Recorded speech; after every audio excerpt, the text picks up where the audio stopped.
Nakita ko Sir Pao yung post kanina ni Pinoy Boxing Prodigy. Nakita mo? Alin doon? Yung Alin doon? Rumor? legend daw versus ano? Suspendido na boxer. Suspendido na boxer. Ah, Ano kaya? pa si Ryan Garcia. Feel ko nga Ryan Garcia versus Pacquiao eh. Ryan Garcia versus Pacquiao. Mhm. Pag Pacquiao, punta ako ng Dubai talaga. Laka last fight niya na bago mag-eleksyon. Kasi baka hindi na matuloy yung pro eh. Feel mo hindi na Ah, matutuloy.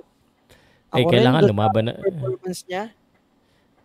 Yeah, Galing sa yung sa last Pacquiao. performance niya medyo kumbaga naging medyo questionable kasi medyo nahirapan siya dun eh.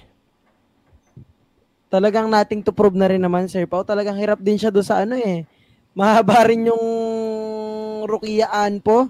May lakas din. Kasi Nakita din naman natin, nayanig siya. kasi naman si Pacquiao exhibition na lang, gusto pa yung matitindi, mahaba, malalaki. Ang hirap tuloy. Hirap Tama si pasukin. Mayweather, no? Sir Pao. Apo ng mafia.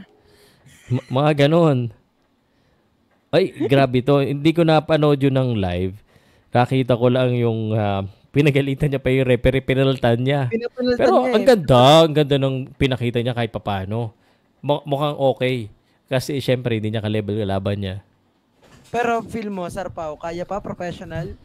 One more Tingin time, ko Sir kaya Floyd. ni Floyd. Tingin ko kaya ni Floyd. Pero against the top caliber fighters, mahirapan na siya. Syempre. Mm. Pero kung kumare yung ginawa ni Roy Jones sa later part of his career na kung sino-sino lang kinalaban ng mga pro, kaya. Yung mga hindi masyado matataas. Pero yung matataas na, yahan, Wala na. Hirapan. pucha, kalabanin mo na si Crawford, kumare, sina Ennis, nakpo. Baka doon sa Ennis, kaya pa niya manalo, Sir Pao. Medyo hirap din siya sa Mm, mga outboxer eh. Di ba yung kay Karen, ano yun? Yung taga-Ukraine na nakalaban oo, niya? oo, Nahirapan siya dun eh. hindi natin alam. Siyempre, baka mahirapan, pero kasi, skills, medyo pag may skills kasi yung boxer, hit not get hit, basta mabiganda pa yung mga reflexes niya, hindi naman basta-basta natatamaan yan. So, baka nga pwede. Kasi iba yung style niya sa style ni Manny Pacquiao eh. Hmm. Siya, ano lang, iwas-iwas, pak, pak, pak, 1, 2, 3, pak, pak. Tas, depensa.